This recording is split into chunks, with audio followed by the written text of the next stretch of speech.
Hold on, back on my bullshit. These niggas been hitting, get hit with a full clip. They say they don't like me, they want me to hit them with. You guys saw the title. We talking shit today. It's the King of 161st Street and Stephen A. Smith, longtime host of First Take, the face of ESPN, has now finally started to talk about baseball right as the Yankees are struggling, and really made a fool of himself doing it.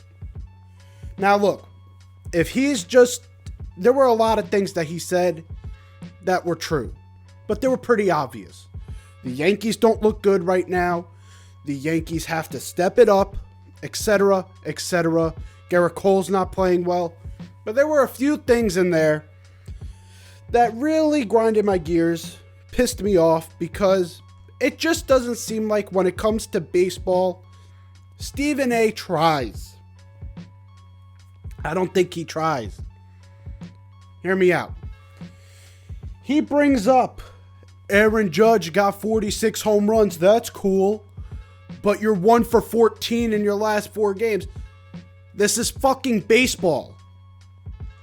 Players are going to be up and down. This is not on Aaron Judge at all. First off, the whole reason we've even won games since the trade deadline is on the back of Aaron fucking Judge. So for him to say that, it's just lazy. To be like, oh, best player, struggling team, his fault. This isn't basketball, Stephen A. One guy cannot win you a game. It's a team effort in baseball specifically, because you only come up 3 to 4 times a game. There's 9 players that have to come up. So multiple players have to step up. So, again, just doesn't seem like he tries. Then, this is the part where it just seems flat out lazy of him. To say that Hank and Hal should not stand for this. Hank Steinbrenner died in 2020. Rest in peace, first off.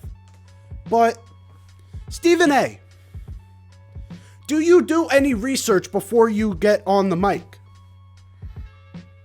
Or do you just get on the mic and start chatting shit?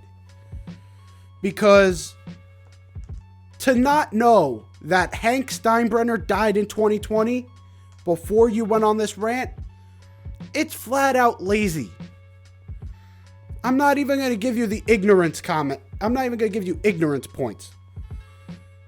You say you're a Yankee fan and this is your favorite sport and that's your favorite team. You are from the Bronx. You have family in the Bronx. So you know what you're talking about. It's what you said in the clip, right? Then know your fucking shit about the Bronx. Know your fucking shit about the Yankees. Hank Steinbrenner died in 2020. Why are you bringing him up in a conversation when he's dead? It's just ridiculous, because this is what hurts baseball. The fact that when they talk about baseball, which is very sparingly, they barely talk about it.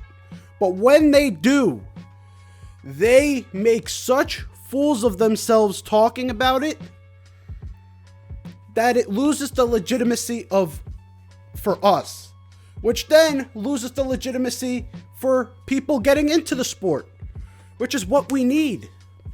At least when he talks shit about basketball, he makes good points and he actually knows what the fuck he's talking about. He's not going to make the same mistake that he made with Hank. Again, rest in peace to Hank. He's not going to make that same mistake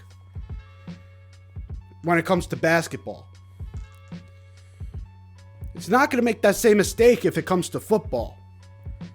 But I guess the fact that he doesn't really care about the sport and just really doesn't want to be in the conversation. He feels like he doesn't have to do any research, follow up on whatever he's going to say, because, it's just baseball.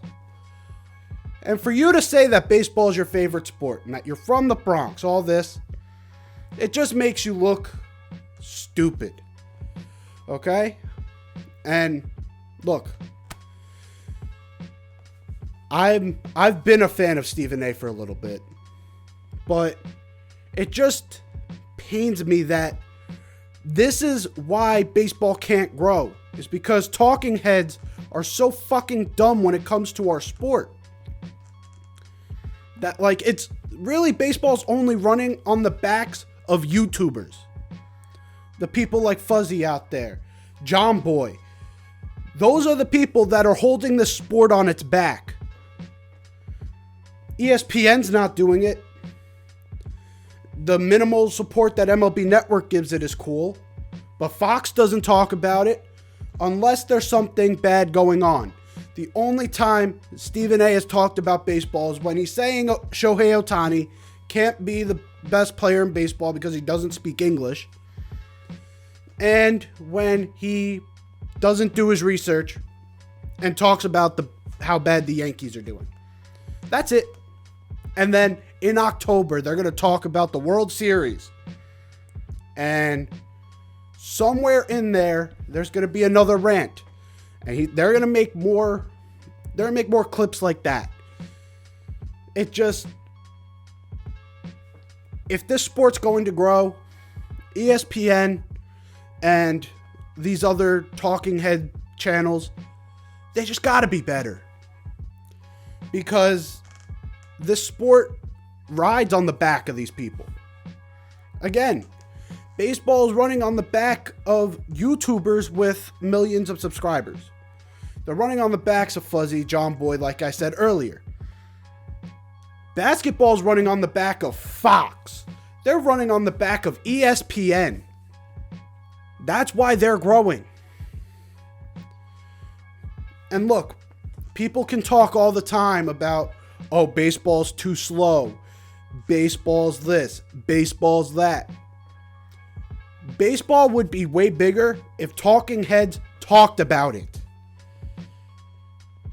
And then when they do talk about it, take it fucking seriously. Because obviously, these guys are not taking it seriously.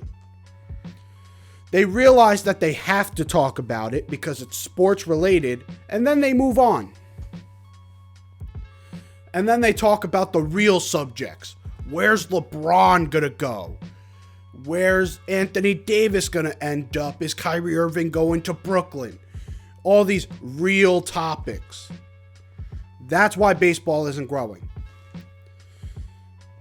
And so I needed to get that off my chest because that rant really pissed me off. Now let's get on with the show. So the Yankees lose another series to Tampa Bay, but they did show some life. I was there. Josh Donaldson hits the grand slam. Yankees win that game in the jaws of defeat. Of course, I'm the king of bad timing. I'm not just the king of 161st. I'm the king of bad timing videos. I make the video saying Aroldis Chapman should be closing games, blah, blah, blah. That's the thumbnail. Then he goes out and does that in the 10th. Walks two guys, gives up the hit. Now we're in a 7-4 hole. Luckily, Gleyber Torres shortens up. He gets a hit. Anthony Rizzo walks. And then Josh Donaldson actually wakes up and has deservedly gotten a 2-week ban of slander. No slandering Josh Donaldson for 2 weeks. But Chapman looked shaky in his first real high leverage game. The offense really looked flat for the first 6 innings. The rain delay comes, and I looked over to my friends who I was with. I said, this is going to be the best thing for the Yankees. The rain delay. They needed something to give them a spark. And I don't know what was said in that locker room, but it looked like someone said something to get these guys right back. And they pulled it off. Josh Donaldson looking at Glaber in the dugout saying, we're back. And then they come out yesterday. Frankie Montas again has a shaky start. Yankees lose again. When is it time to fully panic? Let's answer this. Some people panicked in late July. Some people were in panic mode 2 weeks ago. For me, panic mode starts if we lose this series. Because the Rays are pushing the Yankees to make this division competitive. And the fact that we had a 13 to 14 game lead just like 2 weeks ago, and now it's about to be like 6 or 7 if we lose this series, that's when it's panic mode. Because now we're in danger of possibly losing the division if it keeps going. That's, in my opinion, where panic mode is. Again, everyone has a different panic mode. Everyone has a different definition of it. For my definition, it's when we are in danger of choking the division. That's when it's time to panic. And we're getting there. We're getting close. So it's close to panic time, but I'm not fully there yet. Again, it could all change tonight. I might be there. I might not be there. But again, I'm hoping that grand slam, even though last night's game didn't go our way, that grand slam lit a fire under them, and they're able to step it up, win this series. Because again, a 4-game series, if we lose the series, that's a tough one to swallow, because that means they gain 2 games on us. And yeah, it's just so far not looking great for the Yankees. Estevan Florial needs to be in center field full time. I am absolutely done with Hicks. He needs to be benched for a while. And I mean benched, like not even coming in for pinch hitting opportunities. He needs to be benched because the showing he's been putting on is absolutely abysmal. How do you track a fly ball if you're looking at the wall? It looks like Aaron Hicks isn't even trying out there. IKF looks better and better. Oswaldo Cabrera, his debut. For me, even though he went 0 for 4, he had some good at-bats. He looked good in the field. He had that one play on the double play that he had a misplay on, but it's all right. His debut was okay. And last night he actually played pretty well. So I'm hoping that Oswaldo gives the Yankees this spark. Hopefully his bat comes to life. And yeah, that's what this team needs. They just need a spark. Because right now, with the injuries, Stephen A's bad reporting, and Twitter, it doesn't look good. But this is where champions are made. Can we make it out of hell alive? This is what the definition is of going to hell and back. Can we make it back alive? And if we can make it back alive, I think this reinforces that the Yankees can win a championship. Because the playoffs are all about adversity. You face adversity every single game in the playoffs, and you have to overcome. If the Yankees can overcome this adversity before something detrimental happens, then I am back on the bandwagon that this is the year for 28. But anyways, guys, that is it for me. Hopefully you enjoyed my rant in the beginning. That is my breakdown. Hopefully you enjoyed. Hit that like button. Subscribe if you're new. 500 subscribers, and I'm dropping postseason merch if we get it by October. Like it said in the beginning, I'll catch you next time. Peace.